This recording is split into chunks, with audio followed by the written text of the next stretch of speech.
Everybody, you need to build out this champion right now, especially if you are trying to progress the early game. Early on, it is so important to farm the Dragon's Lair, even on normal mode, guys. Get to stage 20, finish out your Arbiter missions, get this all-important speed gear that lets you run your champs faster, right? Get your crit rate gear, your crit damage gear. I think you get crit damage from Ice Golem. No, that's Fire Knight. Never mind. But you get your crit rate gear, right? You get your curse gear, your provoke gear, all from Ice Golem.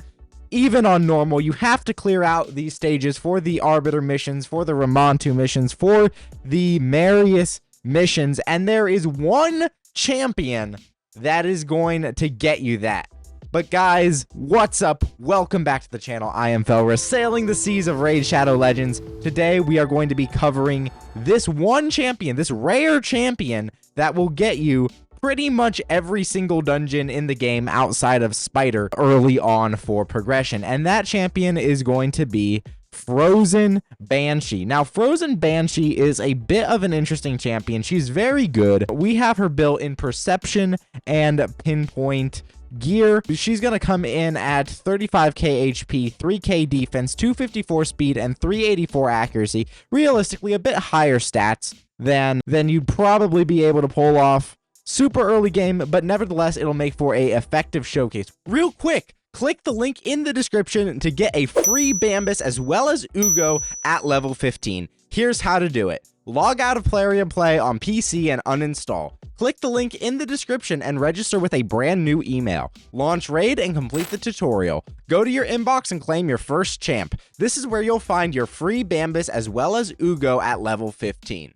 This gives you an insane start in Raid Shadow Legends, so click that link and let's crush this together. What exactly does this champion do? Well, first of all, her aura increases ally accuracy in all battles by 35. It's a rather weak aura, but if you do need it and you happen to pull her early on, it is very much usable to help you hit that accuracy requirement that a lot of dungeons have. On her A3, the Frostblight attacks one enemy, places a 25% poison sensitivity debuff for 2 turns. Poison sensitivity basically makes the target take more damage from poisons, which is awesome. We want poisons on these dungeons, right? It's one of the best ways to beat Dragon, one of the best ways to beat Ice Golem, because it will not trigger the Ice Golem's passive when it detonates. All right, on the A2 here, Cruel Exaltation, on a 3-turn cooldown when fully booked, attacks one enemy, fills the turn meters of all allies by 2% for each debuff on the target. Honestly, we turned this off for a lot of content because we just want her spamming her A1. Her A1 is incredibly good.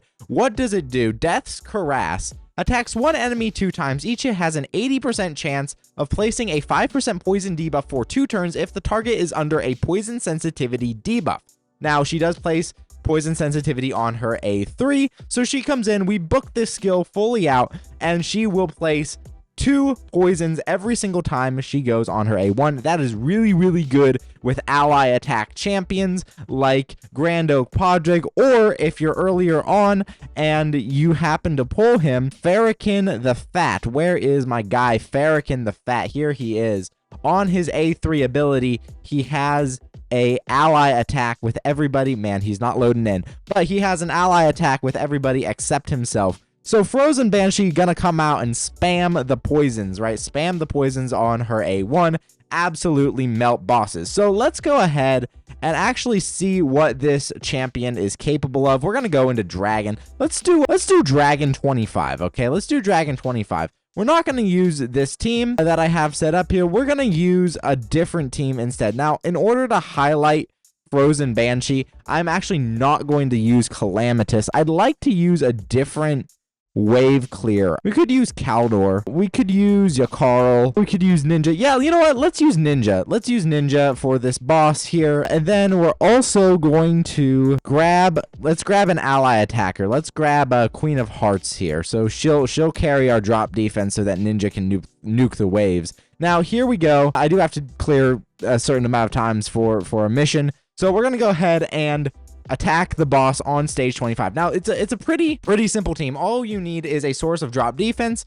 In this case, you know, it's going to be Queen of Hearts, but you could very well use an Ugo as well. Ugo will also provide some healing. I just like Queen of Hearts because she's very consistent. Ninja was a free champion. If you don't have him now, you can just use any sort of wave clearing nuking team, right? He's got the A3, that's very nice, but he's not going to steal the show from Frozen Banshee because he is bad affinity for this level, right? So we've got Korugar Deathbell. Korugar is going to be bringing us our protection. He's such an underrated protector, guys. He's very, very solid. Kaimar's just going to reset us, which we don't exactly need, I don't think, but, you know, it is what it is. Having a Kaimar on the team would be very, very good. Yeah, and why isn't Ninja needs to use his A3, but he's not, and that makes me sad. So, as you can see, like, the champs on these stages are incredibly tanky, but we're gonna come back to you at the boss. You know what? After thinking about it, because it's bad affinity, it's not going to be a great showcase for Frozen Banshee.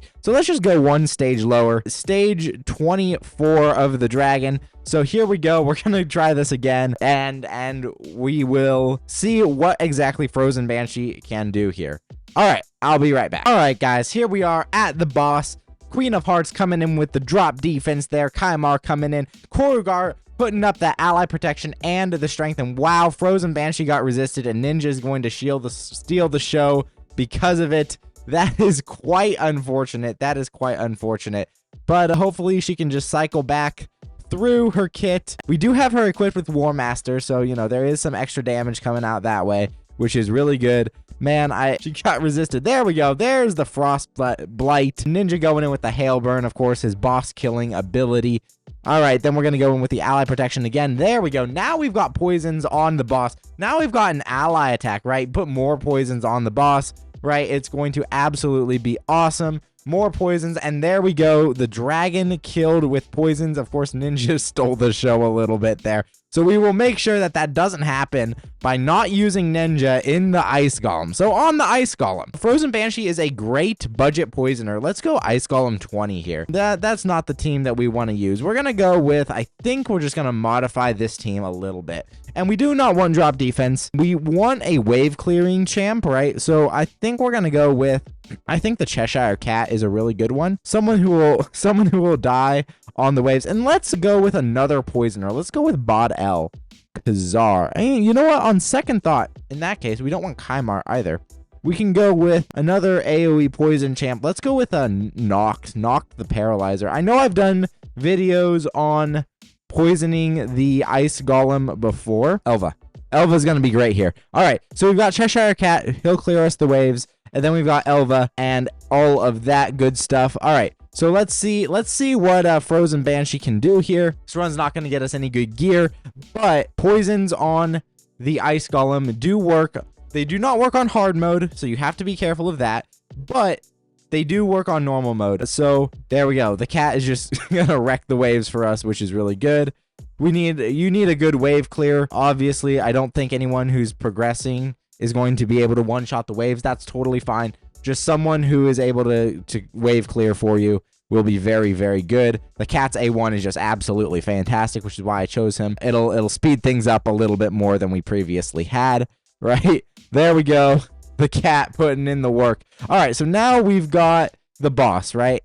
And I do think that Frozen Banshee might prioritize the minions, and that would be very sad if she does do that. However, yeah, she does. Okay. However, after the minions are taken out, she will definitely be poisoning the boss and everything like that. You can poison the Ice Golem, and poisons will not trip the passive. I believe I mentioned this already, but poisons will not trip the passive of the boss. All right, so let's see. Come on, Frostblight. There we go. Okay, so now she's all good. She's all set up. We're going to trip the passive. Ew. There we go. All right. So now it put her in counterattack gear, honestly. But for Ice Golem or Demon Lord, she really shines in Demon Lord as well. Put her in counterattack gear because she'll be able to just spam out those poisons more. I mean, it's 100% chance of placing 2 poisons every single time she uses her A1 as long as the target's under poison sensitivity, which is it's absolutely fantastic, right? As a rare, I think this is like an epic in disguise, honestly. The only thing that would be better is like the making the A1 not conditional. She could just spam her A1 and place poisons. However, it is a rare champion, so like we can't expect too much, right? We can't expect too much. And she does run into the problem in Ice Golem of targeting the minions over the boss, which isn't really something you can fix on auto, but you can, however, yeah, and the Cheshire Cat's just wrecking that for us. She's very good in Demon Lord as well. Actually, whenever that quest comes along that's like use one rare champion in Demon Lord, I throw in my Frozen Banshee in place of my ninja because she's just that good at spamming out the poisons on single target bosses, right? She's just that good at throwing out the poisons on the single target bosses. And she's providing us with a poison sensitivity as well. So even if she's not placing the poisons herself this time around, she is boosting Bot L's poisons, which is really good. And then the cat is just absolutely nuking for us. So, Frozen Banshee is absolutely a fantastic champion. As I mentioned before, you can use her in Clan Boss as well. She carried my teams all the way up, I think, to Nightmare difficulty. At least to Brutal. I think she may have been there on Nightmare as well. But pulling this champion absolutely changed Demon Lord Clan Boss. You build her fast, and you build her with a lot of accuracy so that she can place her poisons very consistently. Best blessings are going to be, I think, Phantom Touch. I don't know. I mean, you could go with Survival Instinct. It's not great if you're doing a speed tune for Clan Boss, but you could go with Survival Instinct. I think those are your two options. You either go Survival Instinct or Phantom Touch. Phantom Touch for a bit of extra damage. She is attack based, right? She has a rather low base attack, low everything stats, but she is a rare. So you do have to keep that in mind as well. Let me know what you guys think of this champion. Did pulling this champion help you at all as far as masteries are concerned, War Master and everything else? Guys, let me know in the comments below. I have been Felris, sailing the seas of Raid Shadow Legends. Pull your Frozen Banshee, use her. She will absolutely change your account. Thank you so much for watching, and I will see you in another video.